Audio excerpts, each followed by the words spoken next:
नमस्कार दोस्तों, मैं अंकुर उपाध्याय स्वागत करता हूं आप सभी का आपके अपने YouTube channel share market analysis में। इससे प्रीवियस वीडियो में दोस्तों मैंने आप सभी के साथ डिस्कस किया था कि मार्केट रिबाउंड करने के मूड में दिख रहा है पूरी तरीके से और संकेत ऑलमोस्ट आ ही गए हैं। तीन बड़े रीजन है मंडे की भी तेजी मंडे भी तेजी आने के, और इन सबसे ऊपर जो चीज मुझे दिख पा रही है दोस्तों वो ये दिख रही है कि सारी नेगेटिव चीजें प्राइस्ड इन है। अगर बाजार में तेजी आती है तो जो रिटेल सेंटीमेंट खराब है वो भी पॉजिटिव होते हुए दिख सकते हैं। अब आपको ऐसे में स्टॉक्स को एक्यूमुलेट करना और फ्रेश बाइंग करना तो बनता है, लेकिन कहां पे बनता है, कौन से स्टॉक्स की तरफ ध्यान दें, इसके बारे में मैं आप सभी के साथ इस वीडियो में बात करने वाला हूं।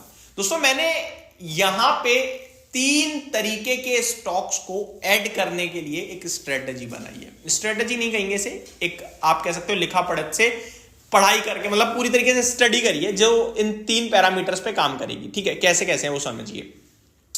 हमारा रिजल्ट सीजन खराब था और स्टॉक्स में भारी भरकम पिटाई आई है, बेशक इंडेक्स ऊपर से 10% ही करेक्ट हुआ हो। तो पहले वो स्टॉक हैं जो ऊपर से 50-70% क्रैश हो गए हैं। देखो खराब हो अच्छे हो, लेकिन अगर इतना क्रैश हुए तो बाजार की तेजी में ये करीब 15-20% का उछाल मारेंगे। तो हम अगले 6 महीने के पर्पज से इनमें से कुछ स्टॉक्स चुनेंगे जो 20% अगर बन गया 6 महीने में, तो मेरे को क्या मतलब फाइनेंशियल से, मैं ये केवल इसलिए दे रहा हूं कि बॉल ऊपर से गिरी है भट्ट, अभी उछल रही है बस, और इस उछाल में मैंने जय श्री राम कर देना है। ठीक है जी, तो ये मैंने कोई लॉन्ग टर्म नहीं, मैंने इसलिए लेना है कि भैया गिरे बहुत ज्यादा तेजी से हैं, उछाल मार सकते हैं। बाकी मैंने कोई खराब स्टॉक नहीं चुना, आप इनको चाहो तो लॉन्ग टर्म के लिए भी चुन सकते हो। दूसरा मैंने वो चुना है जो इस फॉल में ज्यादा नहीं गिरे हैं, क्योंकि इंटरनल स्ट्रेंथ ही इतनी ज्यादा है। उनके इस खराब जो क्वार्टर था इसमें भी बड़े दमदार नंबर आए हैं, और रिजल्ट्स के दम पर जब बाजार में रैली बनेगी तो बड़े इन्वेस्टर्स का पैसा यहां पे डिफ्यूज हो सकता है जो इन स्टॉक्स में तेजी करवाएगा।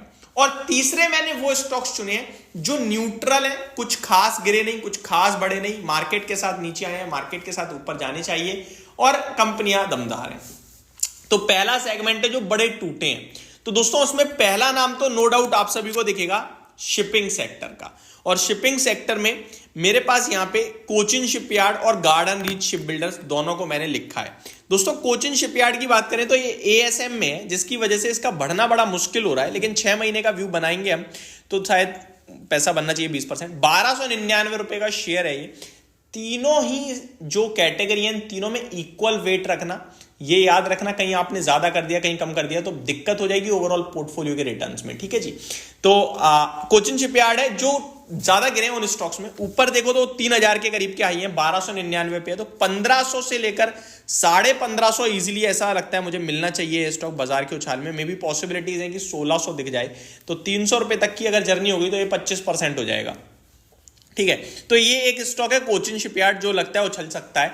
34,000 करोड़ का मार्केट कैप है, 20,000 करोड़ की ऑर्डर बुक है, सिंगल फाइनेंशियल ईयर में 4,000 करोड़ की सेल करती है कंपनी, 5 साल का काम पड़ा है, 12-13% के मार्जिन क्लॉक करती है, 39 के पीई पे है, तो रीजनेबल है। तो मेरे को एक पहला स्टॉक लगता है। दूसरा इसी का भाई बोल सकते हो आप, भाई बंधु कुछ भी कह लीजिए, गार्डन रीच शिप बिल्डर्स 1375 रुपए पे है, ऊपर 2830 रुपए के हाई दिखाए हुए हैं, 40 के पीई पे है, 15,000 करोड़ का मार्केट कैप है, 25,000 करोड़ की ऑर्डर बुक है।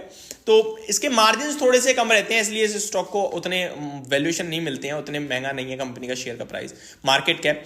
स्टॉक करेक्ट ऑलरेडी अच्छा खासा हो गया है, और ये क्या है कि एएसएम वगैरह में नहीं है, इसलिए थोड़ा ज्यादा कंफर्ट आ सकता है आपको।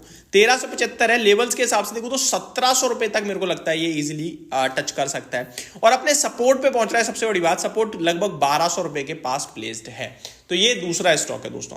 तीसरा, रेलवे क्षेत्र में भी बड़ी पिटाई पड़ी है, और रेलवे से मैं यहां पे टीटागढ़ रेल सिस्टम को चेक करूंगा। 14,750 करोड़ का मार्केट कैप है, 1095 की क्लोजिंग है, ऊपर में 1900 रुपए दिखाया हुआ है हाई, और बाउंस बैक और उछाल यहां पे मारता है तो डबल बॉटम फॉर्म हो जाएगा ऑलमोस्ट 1080-1070 के समथिंग। और अगर ऐसे में उछला ये तो 1320 रुपए तो फर्स्ट टारगेट होगा, और दूसरा टारगेट सीधे 1450 का बन सकता है। इस बीच में इसमें चाहो तो आप एक 1020 का स्टॉप लॉस भी लगा सकते हो। रीजन मैं आपको बताना चाहूंगा डबल बॉटम के चलते कि शायद यहां पे डबल बॉटम फॉर्म हो। तो ये आपके लिए टीटागढ़ रेल सिस्टम तीसरा स्टॉक है, माफ कीजिएगा।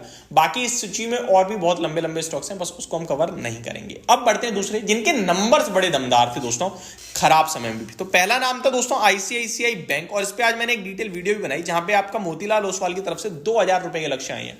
₹1278 का भाव है इस स्टॉक का, लगभग 1362 का हाई लगाया है, 19 के पीई पे स्टॉक ट्रेड करता है, बहुत ही शानदार बैंक है। मेरे को लगता है फ्रेश लाइफ आई तो लगेगा ही लगेगा। 1400 रुपीज के लक्ष्य, थोड़े कम टारगेट दे रहा हूं मैं, 1400 तक के हमें मूव देखने को मिल सकते हैं। ये आईसीआईसीआई बैंक पहला स्टॉक है, 1278 पे लीजिए, 1250 आए तो और ऐड कीजिए, 1220 आए और ऐड कीजिए, और 1400, 1450, 1500, 1550, ये आप टाइम के साथ साथ टाइम टारगेट बढ़ा भी सकते हो। जितना ज्यादा होल्ड करोगे उतने टारगेट बढ़ा सकते हो। दूसरा स्टॉक इसी कैटेगरी से दोस्तों जो है वो है आपका BEL, Bharat electronics limited. Numbers बड़े दमदार थे, 2 लाख करोड़ का मार्केट कैप है, 280 की क्लोजिंग है स्टॉक की, 45 के पीई पे है, 2 लाख करोड़ का मार्केट कैप है। एंड टेक्निकली देखा जाए तो सपोर्ट्स पे है, 260 का लेवल ब्रेक नहीं कर रहा है, 280 है। मेरे को लगता है दोबारा 320 दिखा सकता है। और इसी का भाई बंधु नेक्स्ट स्टॉक है, रिजल्ट्स अच्छे में, वो है HAL, हिंदुस्तान एरोनॉटिक्स।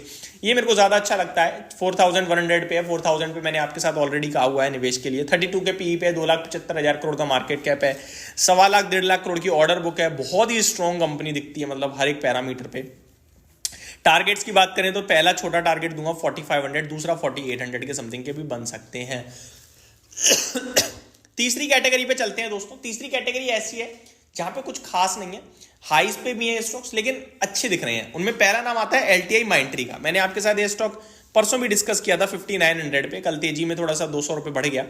ये मेरे को लगता है 6600 पहला टारगेट और 7200 से 7500 के टारगेट अगले 1 साल की बात करूंगा, या 6 महीने की नहीं करूंगा क्योंकि हाइस पे है। फ्रेश लाइफ हाई हिट कर सकता है, 52 वीक हाई पे तो आ रहा है लेकिन लाइफ हाई की तैयारी में लग रहा है मुझे ये स्टॉक। तो LTI माइंट्री पे आप नजर बना के रख सकते हैं इस हिसाब से देखा जाए तो। ठीक है जी। और स्टॉक्स के बारे में बात करें दोस्तों जो अच्छे दिख रहे हैं या फिर अच्छा कर सकते हैं, तो सिप्ला का शेयर है, ऊपर से अच्छा करेक्ट हो गया, 1700 रुपए के हाई से 1486 का आ गया है, तो वापस से मूवमेंट आएगा मार्केट में ऊपर की तरफ। तो मेरे को लगता है इजीली 1600 प्लस के लेवल से आपको दिखा सकता है, तो यहां भी आप फोकस करके चल सकते हैं। नेक्स्ट स्टॉक है दोस्तों हिंडाल्को। हिंडाल्को की बात करूं तो इसमें इनके नोवलीज के नंबर्स खराब, गाइडेंस खराब पे गिरा था, लेकिन इसके कंपनी नंबर्स बहुत अच्छे आए थे तो बढ़ा भी वापस। 652 है, मेरे को लगता है इजीली 700 720 आ सकता है। तो ये कुछ स्टॉक्स थे दोस्तों जो मैंने आपके साथ डिस्कस करे। होप आपको जानकारी अच्छी लगी होगी। एक बार अपनी रिसर्च भी कर लीजिएगा, जो ज्यादा अच्छा लगे उसमें इक्वल वेट के हिसाब से आप निवेश के मौके तलाश सकते हो। 6 महीने 1 साल का व्यू मिनिमम रखिएगा, अदरवाइज पैसा नहीं बनेगा। Thank you so much for watching this video. Good night guys.